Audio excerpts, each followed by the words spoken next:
Amém.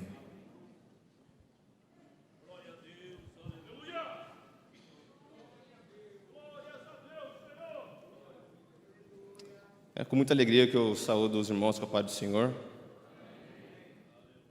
Vamos abrir a palavra de Deus no Evangelho segundo escreveu Marcos, no capítulo 4.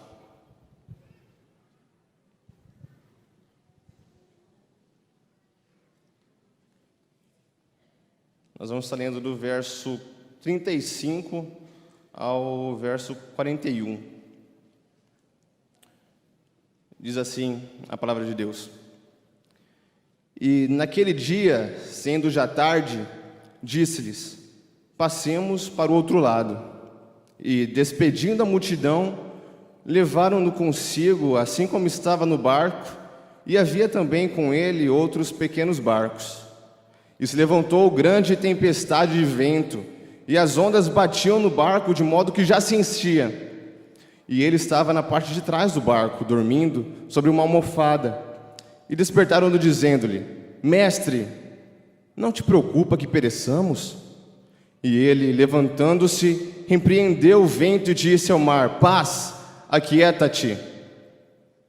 E o vento cessou, e houve grande calmaria. E ele disse-lhes: Por que sois temerosos? Ainda não tendes fé? E eles temeram muito e diziam uns aos outros: Que espécie de homem é esse, que até o vento e o mar lhe obedecem? Irmãos, antes de entrar no texto, eu gostaria de dizer que no ano passado, em novembro do ano passado, eu tive a rica oportunidade de estar lecionando uma lição aqui na classe dos adultos. Eu gosto muito de preparar muito, sempre que eu vou falar. Eu estudo bastante, vou em livros, na internet, tento procurar em várias fontes. E nessa minha pesquisa, quando eu cheguei no domingo aqui, eu sempre faço um esboço também, estou com um esboço hoje aqui, inclusive. Quando eu cheguei aqui, eu tinha um esboço de 9 páginas. E quando eu cheguei em casa, tanto é que, inclusive, aqui não consegui nem abordar tudo aquilo que eu queria. Então, quando eu cheguei em casa, eu pensei: poxa, se eu estudar um pouquinho mais, escrever um pouco mais, elaborar um pouco mais, isso daqui dá para sair um livro daqui. E foi o que aconteceu, graças a Deus. Eu escrevi um livro que, por enquanto, se chama Justiça e Graça. O subtítulo é Uma Análise do Legalismo e da Misericórdia na Estrada para Jericó. Mas para um autor novo, recente, para publicar um livro, exige um custo muito alto também.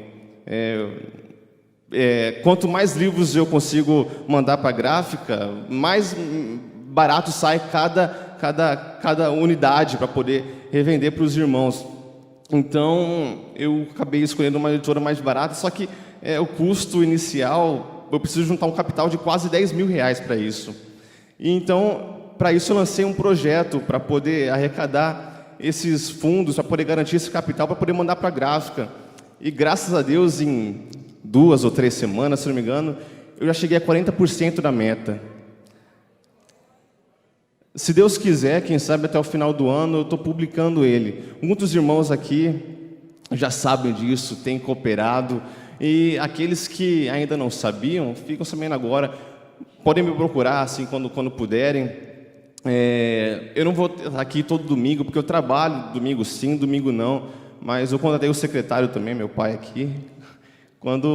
Vocês podem procurar ele de igual modo. Amém?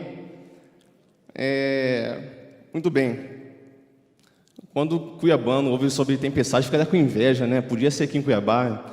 Nesse texto a gente está falando sobre a tempestade, né? Um pouco antes, no capítulo 4, nos é informado que Jesus tinha acabado de ensinar para uma grande multidão, de maneira que ele estava sentado no barco e essa multidão estava virada para ele na praia. Então, terminada essa pregação, esse ensino, ele virou para os seus discípulos e falou: Passemos para o outro lado. Então, os 12 entraram no barco, e a palavra de Deus nos fala que também alguns barquinhos seguiam junto com ele. Esse referido mar é o Mar da Galileia. O Mar da Galileia fica a 213 metros abaixo do nível do mar. E relativamente perto ao norte fica o Monte Hermon, com 2.800 metros de altura. Então, constantemente, o ar quente do mar sobe e o ar frio do monte desce, o que causa esse choque de massas de ar, porque acontece muitas tempestades ali, são corriqueiras naquela região, naquele mar principalmente. E muitos discípulos de Jesus, alguns deles, eram pescadores profissionais da Galileia. Eles conheciam muito bem as tempestades que aconteciam ali naquele mar. Só que ainda assim, a palavra de Deus nos fala que eles estavam com muito medo, o que nos leva a acreditar que era uma tempestade diferente do usual, uma tempestade que realmente poderia tragar eles e matá-los. Nesses próximos minutos nós vamos analisar esse texto em 4 frentes principais. Primeiro, nós vamos analisar o poder de Jesus. Segundo, nós vamos ver a reação dos discípulos. Terceiro, nós vamos ver a fé em Jesus. Em quarto, nós vamos descobrir qual é o poder que nos faz enfrentar com calma as nossas tempestades. Primeiramente, o poder de Jesus. Os discípulos de Jesus acordam Jesus, o que acontece? Jesus fala e o mar para, acalma. Primeiro vamos analisar a simplicidade das palavras de Jesus. Sabe, Jesus ele não precisa de nenhum show pirotécnico, Jesus não precisa de fumaça que vai sair pelo barco, Jesus não precisa arregaçar as mangas dele, Jesus não precisa engrossar a voz. Jesus simplesmente se vira contra o mar em fúria e fala como se fosse eu e você falando com uma criança mal criada. Ei, para, fica quieto, tá chato já. E segundo, o que eu acho mais impressionante é que a tempestade se acalma como se fosse uma criança debaixo da autoridade do Pai. A tempestade, o mar, o vento obedece o seu Criador. A força da natureza, nós bem sabemos que ela é de uma grandeza muito poderosa. Geralmente nós vemos o poder destruidor que ela possui. E era um consenso entre as culturas da antiguidade que ela era de um poder incontrolável, por qualquer poder que fosse, exceto o de Deus. Existe uma história sobre Canuto, um rei dinamarquês do século XI. Os cortesãos dele, eles estavam adulando e bajulando ele demais. Então ele perguntou para eles o seguinte: por acaso vocês pensam que eu sou Deus? Então ele caminhou até perto do mar, na praia, e disse: aquieta-te. Mas logicamente o mar não obedeceu ele. Mas com isso ele estava dizendo o seguinte: eu não sou Deus, eu não tenho poder nenhum para poder acalmar uma tempestade, somente Deus tem. E não podia estar mais certo sobre isso. Sabe, se você pegar para ler qualquer história sobre milagres, sobre milagreiros, sobre esses tipos de lenda, você vai ver que esses milagreiros sempre invocavam um nome superior ao dela, um poder superior ao dela para poder executar esses milagres. Pelos poderes de Odin, pelos poderes de Grayskull. Quando nós cristãos vamos expulsar algum demônio, queremos realizar algum milagre, nós oramos em nome de Jesus, um nome superior ao nosso, uma pessoa que possui um poder superior ao nosso. Mas Jesus não. Jesus não precisa disso. Ele não precisa, porque não existe nenhum nome acima do dele. Não existe nenhum poder que está acima do dele. Ele simplesmente se vira contra o mar em fúria e fala: para, e o mar para. Obedece ele.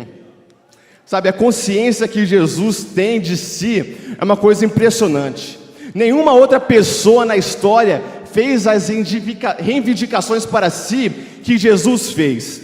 Muitos já disseram ser um profeta de Deus ou um escolhido de Deus. Alguns podem ter dito que tinha uma consciência divina, mas eles acreditavam que Deus era tudo e estava em todo lugar. Mas Jesus chegava e falava basicamente o seguinte: só existe um Deus eterno, todo-poderoso, Criador do céu e da terra, que sustenta todas as coisas juntas, que é Senhor sobre as moléculas, sobre as estrelas, sobre os corações dos homens, e esse Deus eterno sou eu. Um galileu de 30 anos que nasceu numa manjedoura. Todo profeta religioso que já nasceu, quando tinha alguma mensagem do alto para fazer, eles diziam: assim diz o Senhor. Mas Jesus nunca diz isso. Jesus diz as assustadoras palavras: eu, porém, vos digo. Ou, em verdade, eu vos digo. Sabe, toda vez que a palavra traduzida para em verdade, no original, é amém. Os estudiosos dizem que quando um rabi lia as escrituras na sinagoga, toda a congregação dizia ao final, amém, como uma maneira de dizer que essa palavra vinha verdadeiramente de Deus. Mas Jesus não precisava que as pessoas confirmassem isso para ele. Ele não precisava que as pessoas chegassem no final do seu ensinamento para dizer amém. Por isso ele mesmo já começava dizendo essas palavras, que a palavra dele vem de Deus. Porque quer vocês acreditem ou não, eu sou Deus, era o que ele dizia. Sabe, Jesus não é alguém que possui a verdade, Jesus é a verdade. Jesus não é alguém que possui poder, Jesus é o poder. Esse é o poder de Jesus. A reação dos discípulos. Jesus falou, o mar obedeceu, e é interessante a gente observar a reação dos discípulos. Quando a tempestade estava acontecendo, os discípulos estavam com muito medo. Mas quando a tempestade se acalma, a palavra de Deus fala que eles ficam aterrorizados. Mas por quê? Vamos voltar um pouquinho na passagem para entender isso. Sabe, a tempestade estava acontecendo, os discípulos não estavam conseguindo esvaziar o barco com a rapidez necessária. Eles sabiam que não iam demorar muito até que o barco afundasse. Então eles correm para dentro e despertam Jesus dizendo: Senhor, não te importa que pereçamos? Sabe, essa cena mexe muito com qualquer um de nós que vive uma vida na fé. A tempestade está acontecendo, a água está entrando no mar, as aflições vêm, a gente clama a Deus, parece que Ele não ouve, o céu está de bronze, parece que Deus não está ligando para o nosso sofrimento, e o nosso desejo é de falar: Senhor, o Senhor não se importa que nós pereçamos? Está tudo dando errado e parece que Deus não se importa.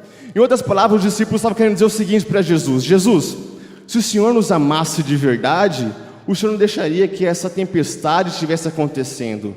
O Senhor não deixaria que nós estivéssemos passando por essa situação.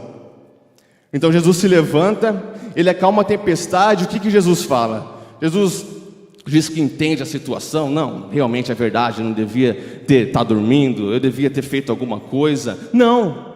Jesus se vira para eles e pergunta: por que vocês ficaram com medo? Os discípulos devem ter pensado: por que a gente ficou com medo? O céu estava caindo, o Senhor não estava fazendo nada.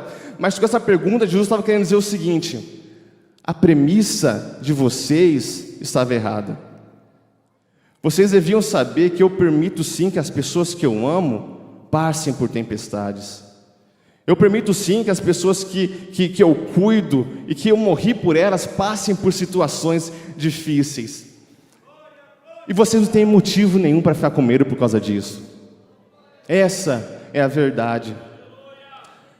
Se eles tinham pouco motivo para ficar com medo durante a tempestade, eles tinham menos motivo ainda para ficar com medo quando a tempestade tinha acabado. Então eu volto a perguntar: por que eles ficaram com medo?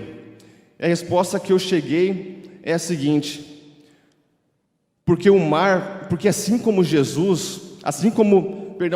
o mar, Jesus não é alguém que você pode controlar.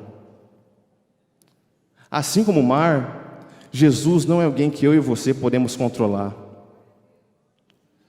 O mar por si só tinha um poder imenso, sobre o qual os discípulos não tinham nenhum poder, mas Jesus tinha infinitamente mais poder, sobre o qual eles não tinham poder nenhum.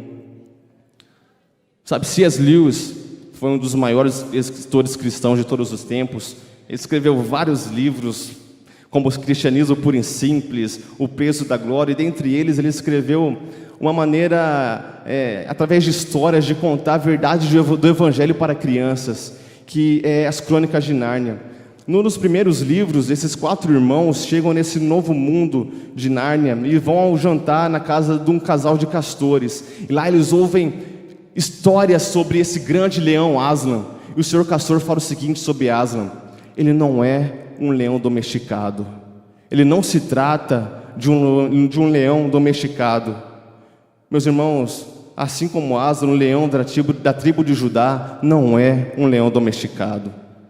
Nós não conseguimos impor a nossa vontade sobre ele, mas ele impõe a vontade dele sobre nós.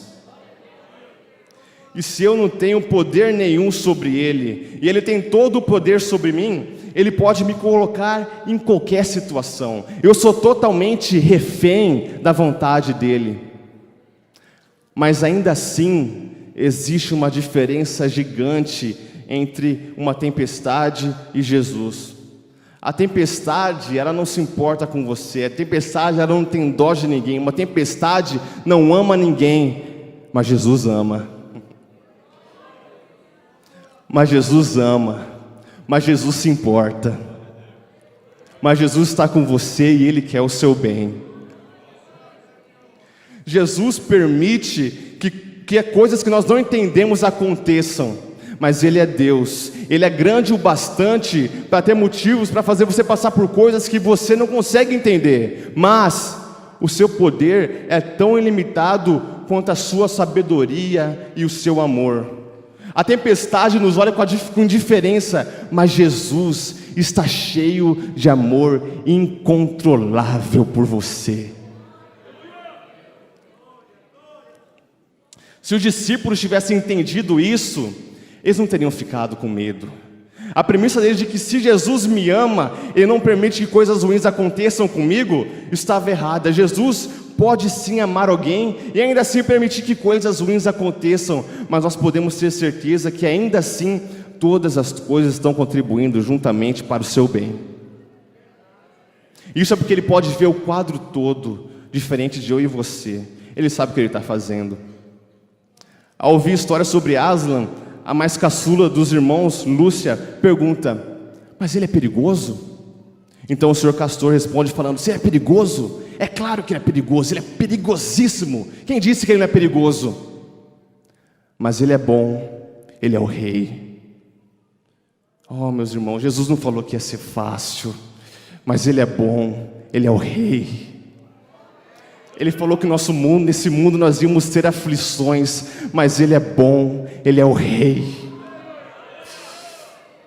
Ele falou que no mundo nós teríamos aflições, que Ele colocaria pai contra mãe, mãe contra filha, genro contra sogra, sogra contra genro, mas Ele é bom, Ele é o Rei. Deixa Ele trabalhar, deixa Ele governar, Ele sabe o que Ele está fazendo, Ele é bom, Ele é o Rei. Ele é o Rei e o Rei é bom. Deixa Ele governar a sua vida. Ele não quer somente um pedaço dela, Ele não quer somente a sua vida religiosa, Ele não quer somente ser o Senhor da sua vida aqui na igreja, Ele quer ser o Rei sobre tudo, Ele quer governar todas as áreas da sua vida. Entrega a Ele, porque Ele é bom, Ele é o Rei. Ele sabe o que Ele está fazendo. Ele é poderoso, mas Ele é bom. Ele é perigoso, mas Ele é bom. Ele é o Rei. Aleluia. Glória a Deus.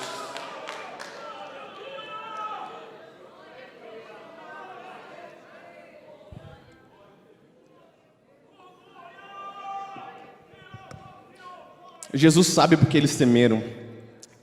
E Jesus identifica qual é o problema. Ele pergunta para os discípulos: ainda não tendes fé? Ou em outras palavras, onde está a fé de vocês? Jesus não está dizendo que a fé deles é fraca. Jesus está dizendo, na realidade, é que eles não tinham fé nenhuma.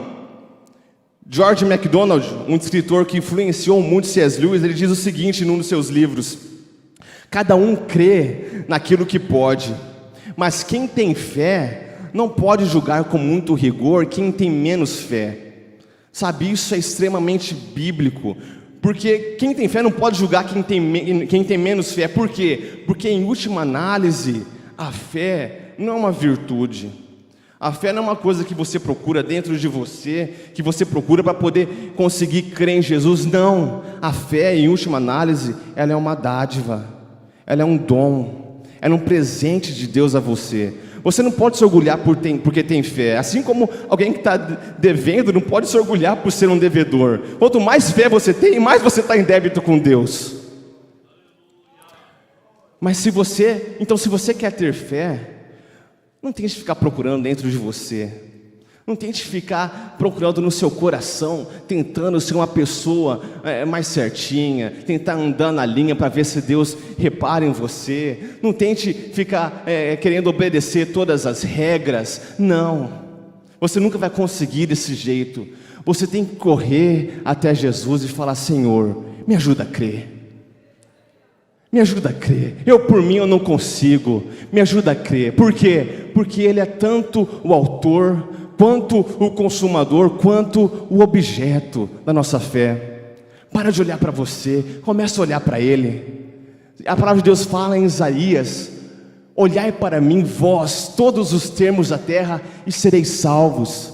Para de olhar para dentro de você, para de olhar para o seu pecado, para de olhar para a tentativa sua de tentar andar na linha. Você muitas vezes vai se decepcionar. Olha para Ele, Ele é a nossa salvação. Olha para Ele, Ele é o autor da sua fé, Ele é o consumador da sua fé, Ele é o autor, Ele é o objeto da sua fé. Olha para Jesus e fala: Senhor, me ajuda a crer. E nessa próxima, vamos ver agora como eu quero ajudar os irmãos a contemplar um pouco mais o Senhor, para que a fé de vocês possa ser desperta. Sabe, acontece algo interessante com a nossa reação nessa passagem em relação aos discípulos. Normalmente quando a gente vê os discípulos tendo alguma atitude que eles não deveriam ter, eles não conseguem entender alguma coisa que a gente acha que está claro, a gente pensa: poxa, esses discípulos eles não entendem mesmo, né? Está tão claro, Jesus é o Senhor, Jesus é Deus, Jesus é o Filho de Deus, Ele veio, Ele é o Salvador, Ele é o Messias. Mas isso se dá porque nós conseguimos, de certa forma, ver o quadro todo. Nós podemos ter um entendimento que eles não tinham naquela época. Mas quando eu chego nessa passagem, eu penso o seguinte: poxa, se fosse eu nessa situação, muito provavelmente eu ia reagir dessa mesma forma que eles. Sabe, eles estavam prestes a naufragar e não estava acontecendo nada. Eu sinto um pouco de empatia por eles. Mas ainda assim, eu quero mostrar que nós conseguimos ter um entendimento que eles não tinham naquela época. Mas para isso a gente precisa sair um pouquinho aqui de Marcos 4 e analisar o quadro todo. Marcos, ele relata essa passagem de uma maneira muito paralela a uma outra história no Novo Testamento, muito conhecida. Que história é essa? A história de Jonas. Sabe, tenta montar essas duas imagens paralelas à sua cabeça. Tanto Jesus como Jonas, eles estavam em um barco no meio de uma tempestade no mar. Nas duas ocasiões, ambos estavam dormindo no meio de tudo que estava acontecendo. E nas duas histórias, eles foram acordados por pessoas amedrontadas do barco que diziam que iam morrer. Então, nos dois casos, houve uma intervenção divina e o mar se acalmou. E em seguida, nas duas histórias, as pessoas do barco ficaram mais amedrontadas com a calmaria do que com a tempestade. Existe apenas uma diferença nessas duas histórias.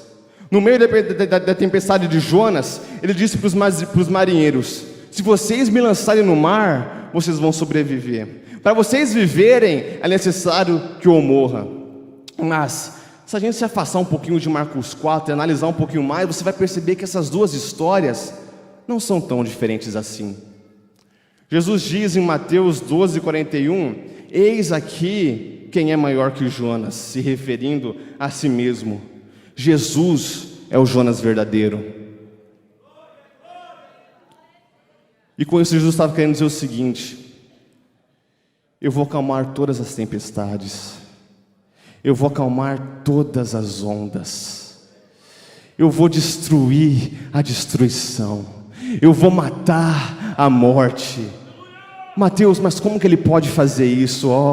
Ele pode fazer isso porque quando ele estava na cruz, ele se lançou voluntariamente, assim como Jonas, dentro da maior de todas as tempestades, à mercê das maiores ondas que existem, as ondas da ira de Deus contra o pecado, as ondas da morte. Jesus foi atirado dentro da maior de todas as tempestades e a única que realmente poderia nos afogar.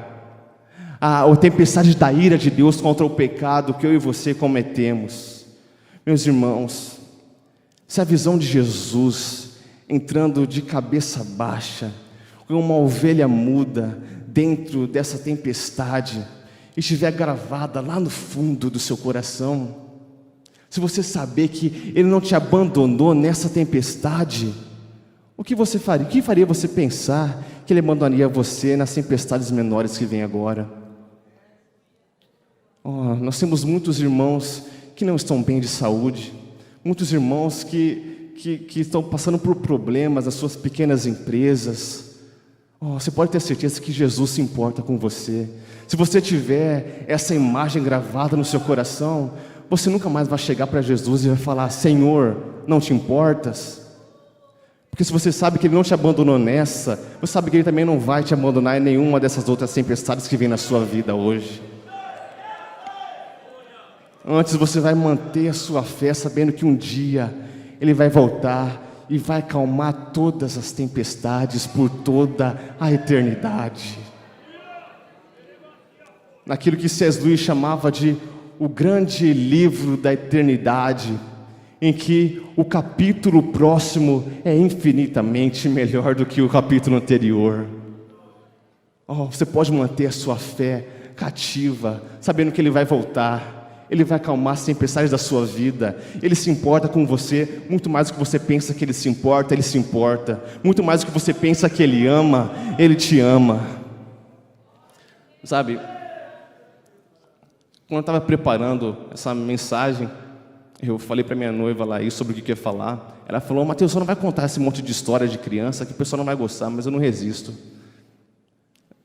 Sabe, no primeiro livro das Crônicas de Nárnia, ou melhor, vamos falar sobre C.S. Lewis. C.S. Lewis, já estou terminando. C.S. Lewis, por muito tempo, ele foi uma pessoa cristã. Ele nasceu numa lar cristã, sua mãe era cristã, só que num determinado momento da sua vida, a mãe dele se adoeceu muito, ela ficou de cama. E C.S. Lewis, ele orava orações fervorosas a Deus, pedindo para que Deus curasse a sua mãe. O que não aconteceu. Então ele se rebelou contra Deus e virou ateu por maior parte da sua vida. Mas depois de um tempo, já na sua idade mais avançada, a graça de Deus alcançou ele. Ele virou apaixonado por Jesus e começou a escrever vários livros, entre eles as Crônicas de Nárnia. No primeiro livro, a gente vê esse menino chamado Dígory. Dígory tem uma mãe doente em casa, de cama, vegetando, assim como C.S. Lewis tinha. E num passe de mágica assim, ele acaba se vendo num outro mundo, em Nárnia, na sua criação, onde Aslan cantava e as coisas apareciam, uma referência à criação lá de Gênesis 1. Então, acontece que esse Dígory acaba sendo o responsável pela entrada do mal nesse novo mundo. E Aslan, o leão, o representante, a figura de Jesus nessa história, diz para Dígory o seguinte: Dígory, você precisa ir em tal jardim, buscar tal fruta para mim, e você vai trazer para mim. Se você trazer ela para mim, as coisas em Nárnia vão voltar ao normal. Então Dígory parte nessa aventura, vai até lá. Então quando ele chega nesse jardim, ele pega esse fruto, ele se depara com essa feiticeira do mal. E ela fala para Dígory o seguinte: Dígory, você pode muito bem pegar essa fruta e levar para Aslan, mas deixa eu te dizer uma coisa: se você pegar essa fruta e voltar para o seu mundo, lá onde a sua mãe está doente, e der para ela, a sua mãe vai ser curada. Então Dígory entra num dilema, ele não sabe o que fazer, mas por fim ele resolve ser obediente a Aslan. Então quando ele chega de novo, entrega a maçã, a fruta para Aslan, ele está muito triste. E Aslan vê isso no rosto de Dígory, e Dígory fala tudo o que aconteceu. Então quando Dígory se levanta, ele vê que nos olhos de Aslan está escorrendo uma gota gigante e dourada. E C.S. Lewis relata que Dígory, por um instante, achou que Aslan sentia a dor dele muito mais do que ele mesmo sentia. Meus irmãos, em Hebreus 4, nos é dito que nós não temos um sumo sacerdote que não possa se compadecer das nossas necessidades. Oh, meus irmãos, você não tem somente um Salvador, você tem um marido, você tem um amigo, oh, uma pessoa que se importa com você. Ele conhece a sua fraqueza, Ele conhece a sua dor, Ele sabe pelo que você está passando, e Ele sente isso muito mais do que você pensa que Ele sente. Ele sente isso muitas vezes até mais do que você mesmo sente, porque Ele passou por essas coisas num nível muito maior do que você mesmo passou. Ele sabe o que é ser abandonado, Ele sabe o que é ser esquecido, Ele sabe o que é ser castigado, Ele sabe o que é ser abandonado pelo Pai. Ele sabe o que você está pensando, Ele sabe qual é a sua necessidade, Ele sabe qual é a sua dor, e Ele se importa com isso. Oh, aleluia. Se coloque em pé, por gentileza. A igreja de Jesus pode se alegrar, saber que não tem somente um Deus distante, um Salvador distante, mas tem um Deus, um Salvador que está perto, aqui e agora, nesse momento, do seu lado, se importando com você. Oh, Ele sabe qual é a sua necessidade, qual é a sua angústia, e Ele quer te ajudar.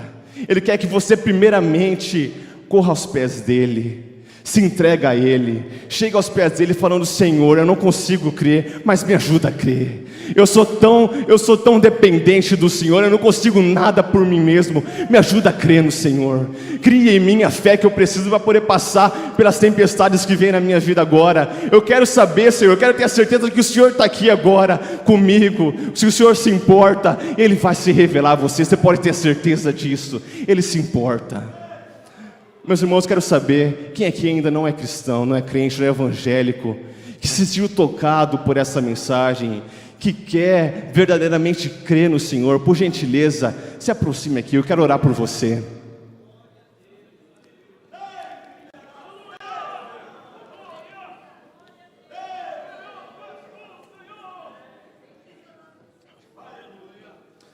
Todos os irmãos estão passando por alguma tempestade, alguma dificuldade. Por gentileza, pode se aproximar também. Nós vamos estar orando por você. Oh, venha, venha. Ele vai te ajudar, Ele vai te dar a força que você precisa para passar por essa situação. Ele vai te dar a fé que você precisa para poder crer nele, saber que Ele opera. Ele vai acalmar todas as tempestades, Ele vai acalmar todas as ondas que atribulam o seu barquinho. Ele vai te dar a certeza de que Ele está com você, que todas as coisas estão contribuindo juntamente para o seu bem. A palavra de Deus fala em Jeremias 33 que a aliança que Ele faz conosco é uma aliança de mudança, e que Ele quer o seu bem, o meu bem e o seu bem. Ele quer o bem dos seus filhos. Oh, ainda que uma mãe se esqueça do seu filho, eu não me esqueci de ti. Como a orquestra estava tocando aqui agorinha, mas ainda que duvides, e mesmo que se esqueça, eu não me esqueci de ti. Eu virei outra vez. Vamos fechar o olho, está olhando por um momento. Ó Deus eterno, Pai amado, Pai das luzes, em nome do Teu Filho Jesus Cristo, Senhor, nós aproximamos diante de Ti em oração mais uma vez, Senhor. Ó, Te dando graças, Senhor, por esse culto que nós tivemos, Senhor, por esse culto maravilhoso, Senhor, que nós comemoramos o Dia Nacional da Escola Bíblica Dominical, Senhor. Ó Deus, nós oramos a Ti, Senhor, pedindo para que os nossos louvores, os nossos hinos tenham subido como um cântico suave às Suas narinas, que as nossas mãos levantadas tenham sido como o sacrifício da tarde diante do Senhor. Ó Senhor, nesse momento, Senhor, eu preguei a Tua palavra, Senhor. Ó Deus, eu peço que ela não volte vazia, eu tenho certeza que ela não vai voltar, Senhor, porque é a Tua santa palavra que foi pregada, Deus. Ó Senhor, que essa palavra possa cativar a fé, aumentar a fé e criar a fé daqueles irmãos que ainda não tinham, Senhor, daqueles que se achavam esquecidos, aqueles que achavam que o Senhor não respondia. Ó Senhor, que eles possam voltar para casa tendo a certeza que o Senhor se importa, que o Senhor é um Deus presente, o Senhor não é um Deus distante, mas um Deus que está presente aqui agora na vida dos Teus filhos, Senhor. Ó Deus, que o Senhor possa aumentar no coração deles a certeza de que o Senhor ama, que o Senhor está passando por eles nessa dificuldade, Senhor. Ó Deus, nós rogamos ao Teu nome, Senhor, nós bem sabemos que o Teu nome é Jeová Rafa, o Deus que cura, Senhor, O Senhor é conhecido por curar, Deus. Eu peço que o Senhor vá nas UTIs nesse momento, Deus. Leva a cura, Senhor.